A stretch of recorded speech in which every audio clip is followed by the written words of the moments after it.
And he told me, I love you too much to do this to you. You're not ready.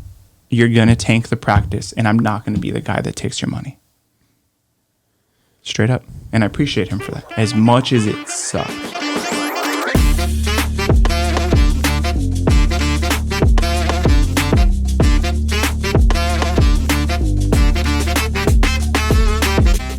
Today, we have a very special guest, somebody near and dear to my heart, somebody who's been working with us for quite a while, off and on now, Dr. Arnott Adler. He's our clinic director at our office in Brentwood, and we have quite a history together. So we're excited to listen to his story today and see if there's some nuggets he can share with us as well from his journey. So before we get started with that, we are going to watch a quick video. I think we took this one was a video from Dr. Adler's office, right? One of the treatments. I believe so. How did you get this footage? No, this is an Instagram account that I came across searching for chiropractic. I'm not sure this is chiropractic, but let's take a look here. And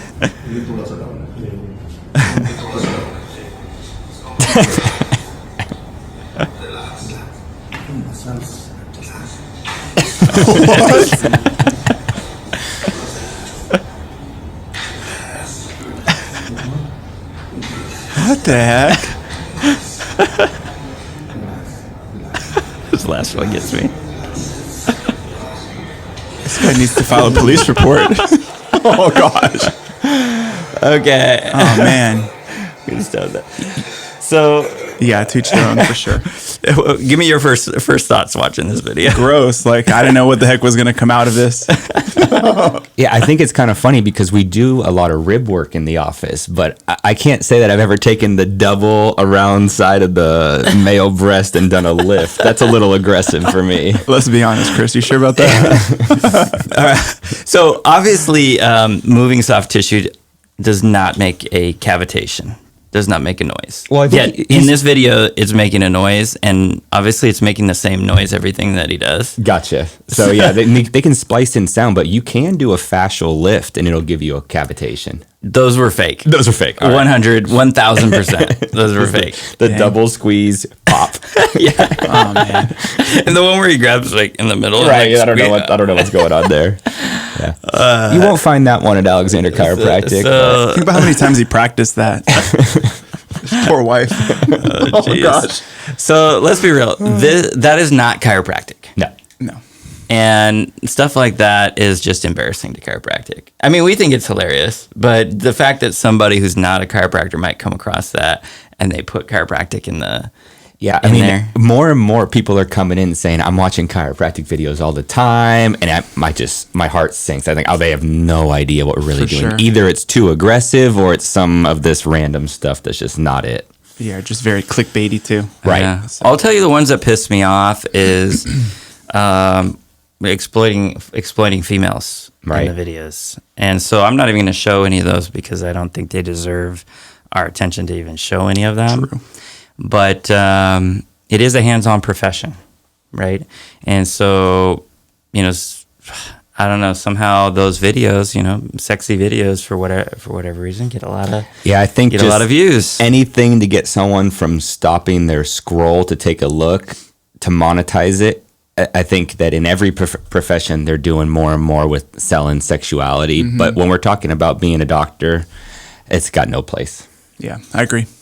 Yeah, I think if any chiropractors listening to this right now, I think it should be our duty to flag any of those that are inappropriate and start getting those Instagram banned for doing that. So it's fine if there's a pretty girl on there happens to come in, that's fine. It's just when you're taking certain camera angles, they're having them dress in certain ways, exploiting women. Yeah. as a husband and a father with 3 daughters, you got a daughter now. For sure. too. Yeah, absolutely. That's not really what we want our profession being known for. Yeah, it's definitely a love-hate relationship when patients say, oh, yeah, I've seen the videos on YouTube and TikTok. And like Dr. Chris says, I'm like, all right. What did they see? All right, what have you seen? But I mean, ideally, you want to operate with integrity. And when you do stuff like that, like Chris said, it's just clickbait. There's far better ways to do it. We're far more talented and resourceful and creative than having to rely on stuff like that. No, there's some great people on there too. Some good doctors that are just showing solid chiropractic adjustments, and for sure, there's definitely an ASMR aspect to that part of it, which I think is fine. And then other doctors showing cases of cool things that they've treated. Mm-hmm. I think those are the ones that we should be liking and commenting on and trying to follow and build up their profiles. People doing that kind of thing, and then flagging those other ones as inappropriate and really holding our profession to a higher standard. Yep, 100%. I just think that whenever we're talking about chiropractic and why we're trying to level up our game with our content and doing podcasts where we're trying to explain why we do what we do and how we do what we do, just to describe, in our opinion, the right way of doing it. We have a specific care plan. There's no BS. There's no sales pitch. There's none of the clickbaity stuff. We try to have an example of what good chiropractic looks like. So it's more content that is a better quality is what we're going for. Sure. Well, for time's sake, I think we should get into Dr. Adler's story. So, Dr. Adler, what got you into chiropractic? A little friend called Craig's List. Oh. Yo. How's that?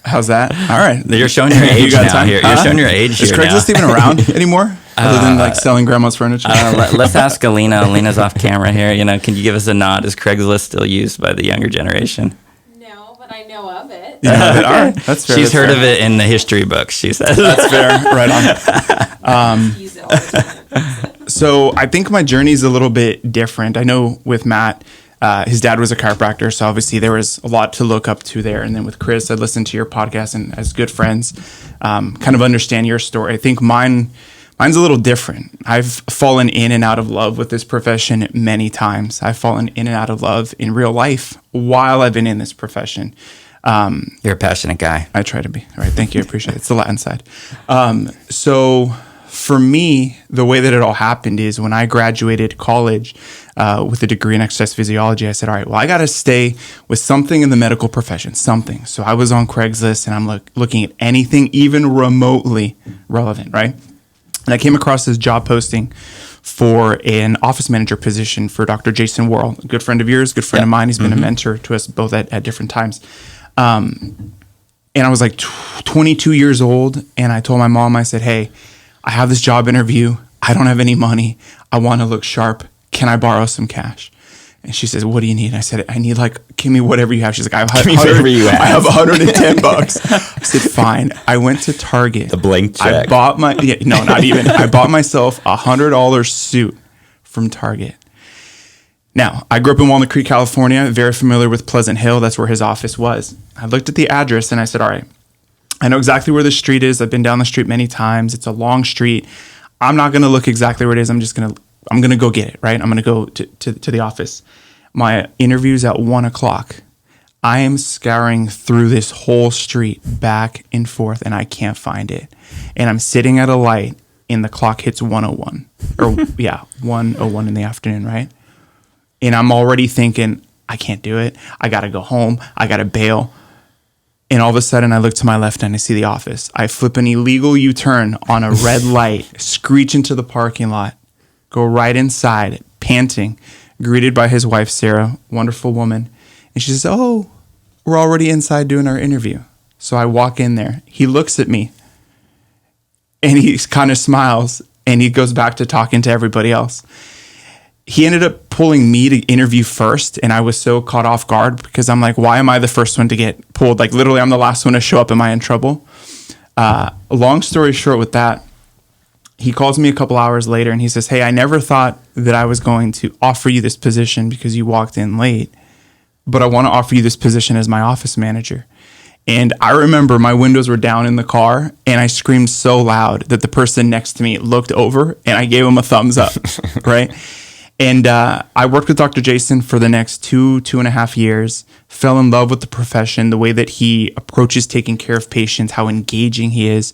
I was a young buck, 22 years old. He was 26. I looked up to him. I remember so many things that he taught me to this day, if I was there, right?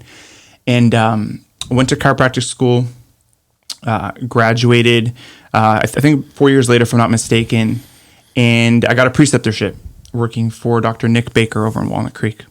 Really good guy. Ran into him a couple weeks ago in downtown Walnut Creek. And all in the meantime, Dr. Jason had reached out to me and he said, hey, I have the interest of selling my practice. Are you interested in buying it? And I dreamt of having my name on that door when I worked there. I said, abso-effing-lutely. I want this, right? And I had no money. And he's like, all right, come up with 20 G's. You're like, Mom, I know G's. I asked for the 100, but I'm going to need a little more. I'm going to need a little more. And it was crazy because I was 29 years old maybe at that point. And the amount that he asked for, I'd never seen in my account. I'd never had it. I had way more than that in student loan debt. And I got incredibly resourceful. Like Oprah never texted me back, but my biological dad I hadn't seen in 27 years gave me 10 G's. Wow. And my ex-wife pulled $10K out of her 401k. At the time, wife. At the time, yeah. Right? And I went in there and I trained with him for a week and a half. And by the end of it, I had already gone through an attorney, checked all the verbiage of the contract, and I go in with check in hand. And he sits me down and he says, hey, I'm not going to sell you the practice. And my heart sank. The tears started flowing from my face. And I thought my life at that point was completely like, what the heck's going to happen to me, right? And he told me, I love you too much to do this to you. You're not ready. You're going to tank the practice. And I'm not going to be the guy that takes your money. Straight up. And I appreciate him for that. As much as it sucked, I appreciate him for that. So, found myself jobless because in the meantime, I had already given up my preceptorship or postceptorship, forgive me, right? So all of a sudden I come up with a job posting from Dr. Matt Alexander, right? And he's looking to hire an associate. So I said, all right, well, you're 10 minutes from my house. Let's do it. We knew each other from school. We actually met at Dr. Jason's office way back in the day. That's true. Remember, Dr. Matt was in charge of the business club. That's where we first met. Mm-hmm. And I took the job because I needed it. And I knew Matt was a good guy and he wasn't going to screw me over or anything like that. And I kind of felt like I needed to be in a good place that was safe, right? I worked with Matt for a couple of months, maybe 5-6 months. All of a sudden, my wife, at the time, our relationship wasn't good, and she says, hey, I'm leaving you. My heart sinks again. Life would not get easier. I wish I could have given you, I'm just telling you face to face now, I've told you this before, I wish I could have given you the full version of myself, the best version, but I just didn't have it in me. And I think that's one of the challenges with professionals, whether you're in chiropractic or whatever field, you're still living life. And there's going to be days when you have a death in your family. There's going to be days when your wife or husband says they're going to leave you or your kid is really sick. And especially in our profession where we have to give emotionally, physically, mentally, dude, hit that switch and it's game time. Yeah. But I couldn't do it. And I remember the day where I was working with a patient who had also been going through a divorce at the time. And she's laying on her stomach because I was feeling her spine. And the tears just start running from my face. I just couldn't hold it in. Dude, I was crushed, but I was supposed to give from an empty cup and I didn't have it. My cup had a hole in it, right? So anyways, I decided that I wanted to move to Austin, Texas. I needed a fresh start. Had my license to practice in Texas. And around that same time, I met a woman named Christina, who is my amazing, beautiful wife now. Thank you so much, honey. I love you. And I was torn. I wanted to be in a different state. I needed a fresh start, but there was something different about this woman. There's something different. And Dr. Chris, you just got engaged recently. Dr. Matt, you've been married for how many years now? 17 years. Oh my gosh, 17 years. Wow, that's amazing, right? Would you not say that one of the best things that we can invest in men is the woman that becomes our life partner? Oh yeah, it's the most important decision of your life. Absolutely, right? I knew there was something different, but I couldn't come back to being a chiropractor for you because you already knew that my heart wasn't in being here. I wanted to leave. Yeah. And there's the saying that if you can't handle me at my worst, you don't deserve me at my best. And I truly feel that that applies in my situation with my current wife, Christina, because she knew the person of me, the version of me that was hurting, that was in pain. And she's still stuck with me. And she's the reason that I stayed. So what did I do for money in the meantime? Little side gigs here and there, rideshare, whatever I had to do, something that was low commitment that I could leave anytime I wanted. And I did that for 4 years, and I do not recognize who that person is at all. I don't know who that was. I went from being motivated to being depressed, lived out of my car for a month. You really start to appreciate the things that you have when you don't have them, right? And I knew that I needed to marry this woman, even though it took me 5 years, which is probably like 4 years longer than she would have wanted, right? And all of a sudden, Dr. Matt hits me up, and at the same time, I'm like, man, I got to get my you-know-what together because I'm marrying into a strong Italian family. I need to have a good job. I need to have stability. I can't do none of this other BS stuff. And the timing was just perfect. You needed the help, and I needed to get rescued professionally, pretty much. Sorry, Dr. Chris, I snagged your spot, but hey, you're doing great, by the way. And I ended up coming back and working for the company, right? Yep. And I was at our Livermore office for about 2.5 years. Loved it. Finally got myself stable. Finally got myself married. I was happy. Life was good. I loved the people that I work with, my patients. I was rooted in that office and in that community.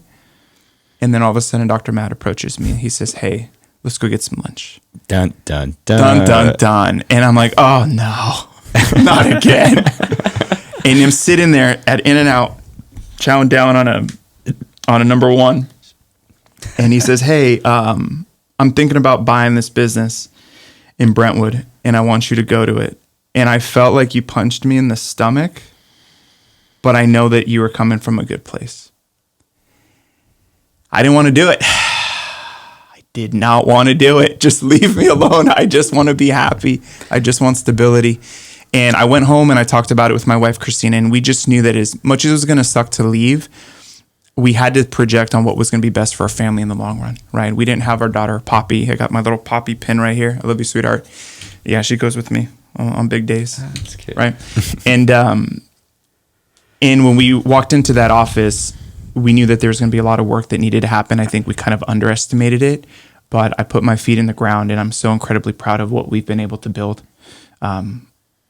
I treat that office like if it's my own, straight up. So it's kind of my journey. It's not this, hey, point A to point B. It's you jumping off the line. You're falling in and out of love of the profession. There are times when I was like, I don't even want to be a chiropractor. You were mentioning on the previous podcast about how it's kind of a detriment to a profession that there's so many different things. And I agree with you. It confuses. It confuses. Then you have people that are saying, oh, you should do this, you should do that. All in the meantime, you're just trying to find what's the truth for yourself. In a profession like we were just talking about before the show started, that's difficult. This is not made for everybody. You got to have a certain aspect of you that's willing to go out there and fight for it. It's not a cush position. And then most of us don't even make it, So we're very fortunate to even be in this position right now. So, yeah, man, thank you for letting me share that part of my story. It's part of my journey, and I don't take any of this for granted.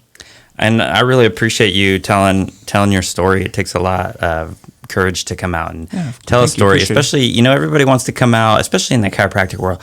Oh, I'm so great. I'm seeing so many patients and life is so good. And especially with social media, everyone's just displaying all the highlights, but nobody ever wants to talk about the crap that they've gone through. Yeah. And the reality is chiropractic is a difficult profession. Absolutely. We are underpaid by insurance companies, and we're kind of looked at as like the redheaded stepchild of medicine. Yeah, sure. and we have these large loans, and let's be real, chiropractic school is not difficult to get into. True. So they let anybody in there, and you just get a whole array. You get really, really smart people, and you get some people that probably maybe shouldn't have gone to chiropractic school, and you're all putting them all together. you're releasing them into this profession without really any business knowledge whatsoever. And a lot of us are just getting beat up by it. Yeah. And chiropractic itself is such an awesome, amazing profession, like the service we provide. And it's just sad to me to see people that get beat up by their profession. And I forget what the stat is. I think it's somewhere around like great. 5 years. 5 years schools. It's that's like it. half the profession 40% gone. given up on it. Jeez. And moved on. So it's really a feast or famine type of situation. Sure. Like if you can figure out the business side of it and also marry that with being a great chiropractor, sure, you can have a fabulous profession. You can help so many people, and you can make some good money too. Yeah. But figuring that out is a difficult path for people. And so I appreciate you kind of sharing your story, and also how your life outside of chiropractic plays a role into that as well. That was pretty interesting. Yeah, thank you. I appreciate it. I think two things that stood out from your story for me is, of course, the resilience. That's got to be a strong kind of character building moment where you're seeing how bad it can be, and then you look at where you are today and how good it can be too. That stands out. And the other part is the idea that coming from something that was maybe not so great, like the whole ride share and all that, having something stable, but knowing that taking that extra leap to leave with, like, you know, almost like a, you know, there's gold out west, what's Brentwood got for me kind of mentality, and putting the work in. I think we have gold in our parking lot. Putting the work in for the many years that you did there. How many years has it been now? 2? Almost 2.5. And the practice is starting to flourish. So that's I commend. I give you the ultimate applause on taking that leap and going for it, because that takes cojones. I appreciate it, guys. Thank you. Well, I give also a lot of credit to you guys, because Matt had to see it in me, and you know, with Chris, you've been guiding me as well. Chris is what, 9 years younger than me? Yeah, just round down. Just call it 10. You're in your 30s. Yeah, I see it. But I look up to you too, right? So even though I'm your elder, I look up to you, and obviously professionally, but also just as a human being. I think that each of you have your own strengths. I think Matt is the visionary. I think you've got this, you're big on systems, and I hope that I can get a little bit of that, but also bring more of a genuine, like whatever resonates with me, you know? Like, you're like the Draymond Green. I don't want to get text. You're like the heart of the. I need to learn how to have some more emotion like Arnott. I need to get some of that out of me. I remember the day that Chris was telling me, he's like, yeah, man, I'm just not good with emotions. And I'm like, no, you don't say. Yeah. Well, I will, to reiterate what you said, I did see, even when you first worked with me that first 6 months or whatever, even though, you know, you were going through that hard time with your ex, and you weren't showing up at 100%, I could still, and I've said this to you before, I could always see it in you that you had a lot of potential. It just wasn't the right time for us to work together. For sure. So, you know, when we decided to part ways for a while, I knew that you were, you know, doing the ride share, doing Uber and all that. And it kind of broke my heart, because you were a good chiropractor. Like, I loved getting adjusted by you, and I knew you had the talent for it. And it was another one of those stories that I see, like, a great potential chiropractor is sort of got, I don't know if it was beat up by chiropractic in this situation, but you just didn't get a fair, you didn't get to see your full potential in the situation that you were in. And so we stayed friends, and I think that was mostly on your part. I think you made an effort to show up. You'd come in and get adjusted, and we still stayed friendly with each other. Sure. And that's why I felt comfortable reaching out to you later. And I think that was a smart move on you to keep that door open by, you know, keeping our relationship going. They say your network is your net worth. Absolutely. And so that turned out good for you, I think, you know? Yeah. I think my life was not a good place, and I think it was a result of the bad decisions that I made. And I think that once I started to make better decisions, started to get better outcomes. One of the things that Dr. Jason taught me when I was younger is he said the quality of your life is going to be determined by the quality of the questions that you ask yourself. So when I looked at my life and I said, all right, well, what do I really need? And I need to make sure that I have a good wife and good stability.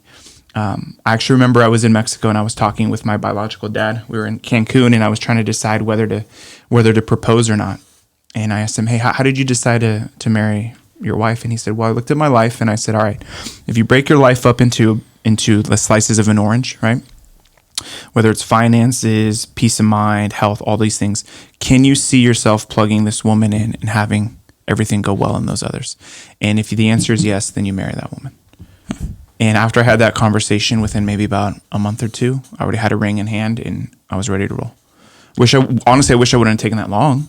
Yeah. But, well, it is what it is. Shout out to Christina, because that was part of the reason why I hired you too, because I saw the situation you were in before, and a couple years had to pass where I felt like, okay, Arnott's now surrounding himself with good people. Yeah. He's got a good, stable relationship with Christina. Keep going. You're getting me all these brownie points. Yeah, I'm just saying, though, when I saw that, I was like, okay, now he's got his personal life together.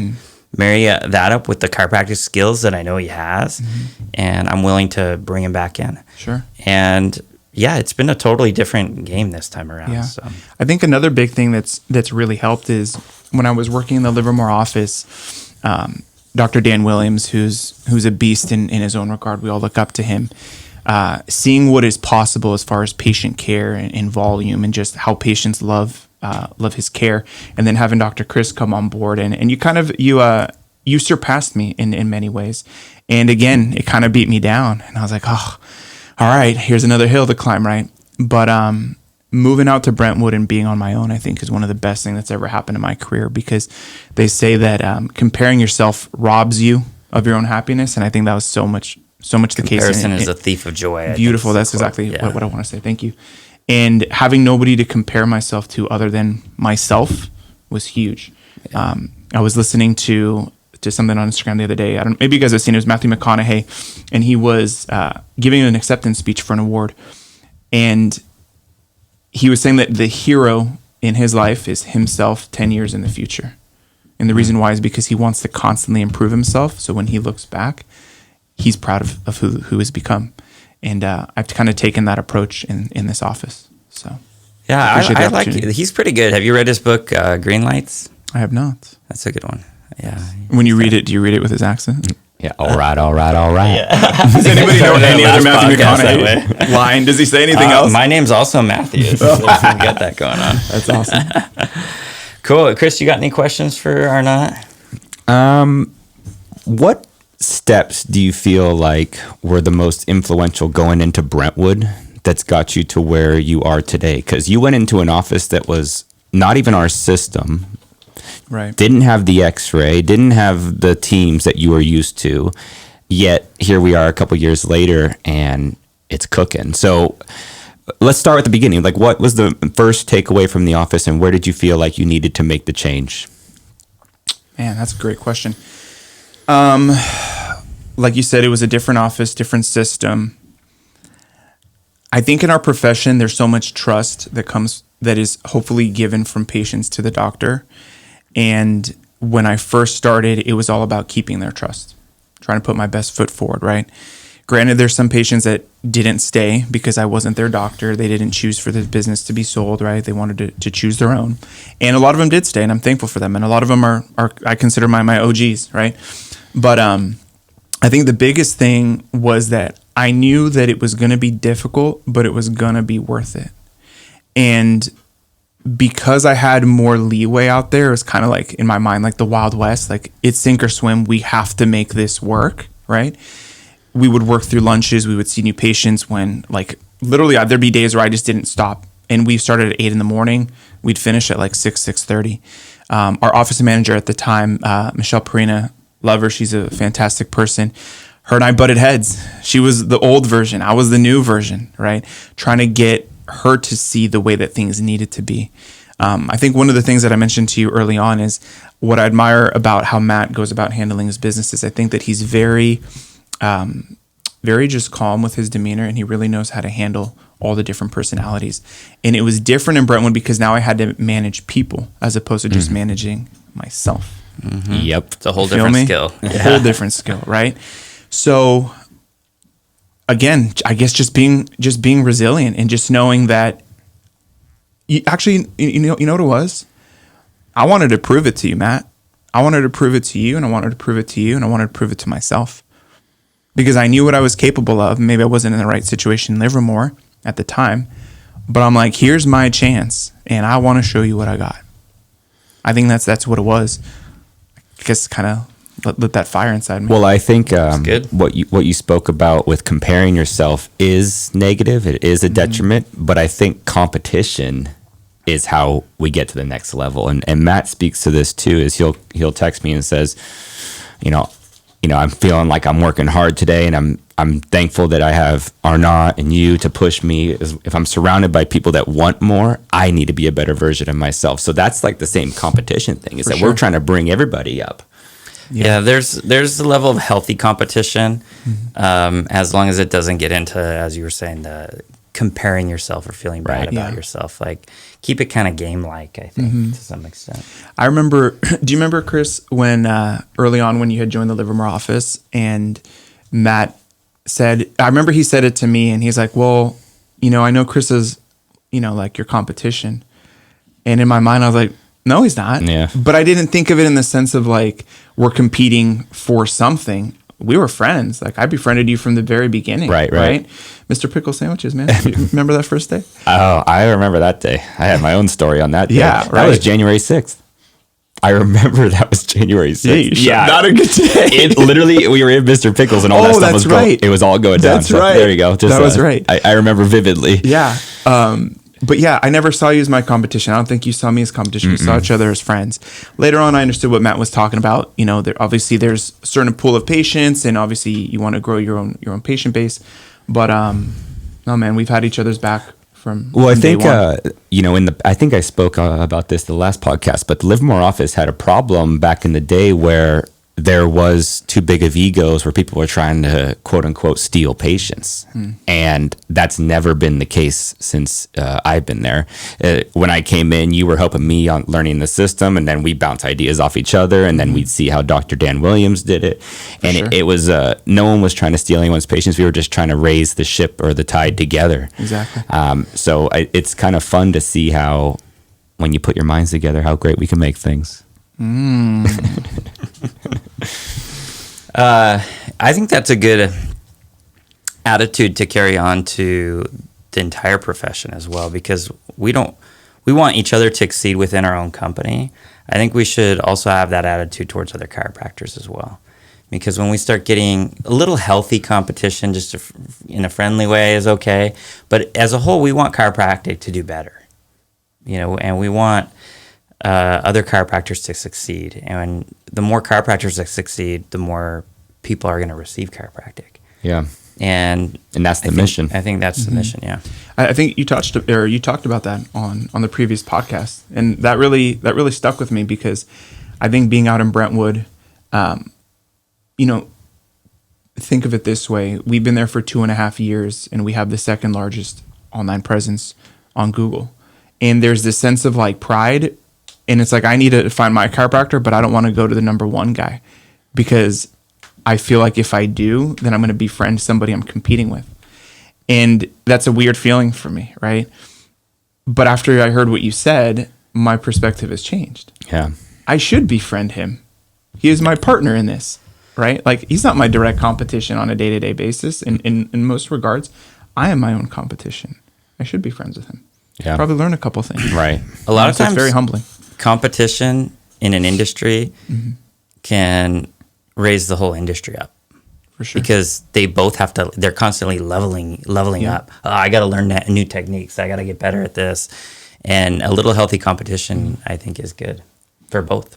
I know you guys are big Warriors fans. It made me think of the Warriors, right? Warriors changed the game with Clay, Steph, and Draymond, and then what did the league do? Yeah, it's all they stepped their game up now too. Yeah, higher standards.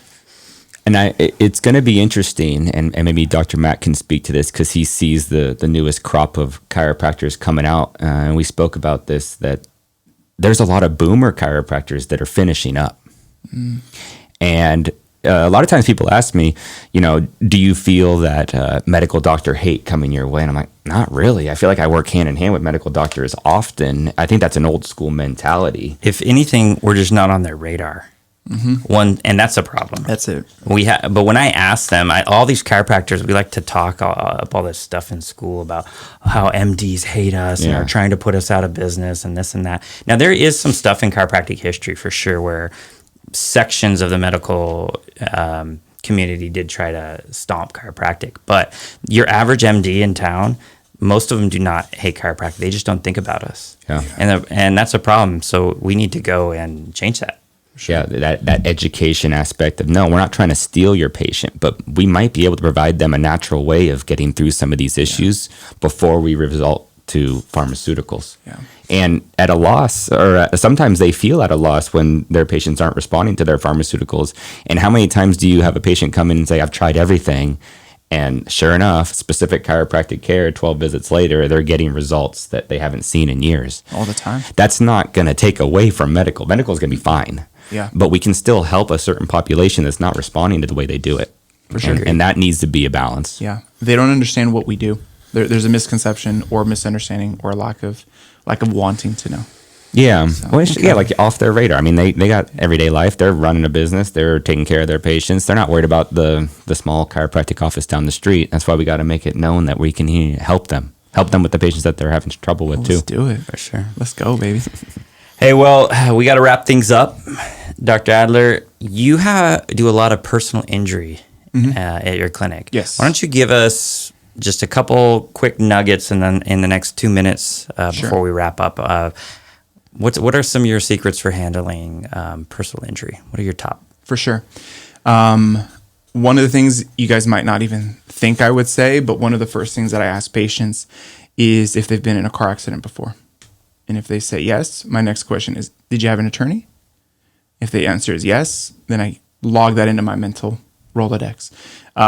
The more patients that you see that are PI, the more you will find that are not being honest, that are exaggerating, that are malingering. And I would rather have that on my radar in the beginning than find myself down the road being like, hold on a sec, this doesn't make sense. You should be better by now, right? You know what I mean? You can just tell sometimes when people are just chasing the check, right? Yeah. Versus the people that are legitimately hurt. Right. I think that's one of the biggest things. I think that's kind of saved me some headaches, right? The other thing too to keep in mind is make sure you have that great communication between the attorneys and our office. One of the other things to keep in mind is to also remind the patient that they have an attorney fighting for them in their corner, and they just recruited me. I'm fighting for you too. They're fighting to help get your settlement, to help you get taken care of. I'm fighting to get you better, right? So with that, we got to do this collectively as a team, which means that, yes, I do need you to be here for your appointments, right? Yes, please listen to my care plan. I know what I'm doing. Right? I've done this thousands of times at this point. And if their care plan and their path to getting better is kind of like the bowling ball. I know you guys hate on me for my analogies. Yeah, here we go. Analogies are awesome. Here goes one. If their care plan and their recovery is that bowling ball, we got to be those bumpers. There's going to be days when they don't make their appointments.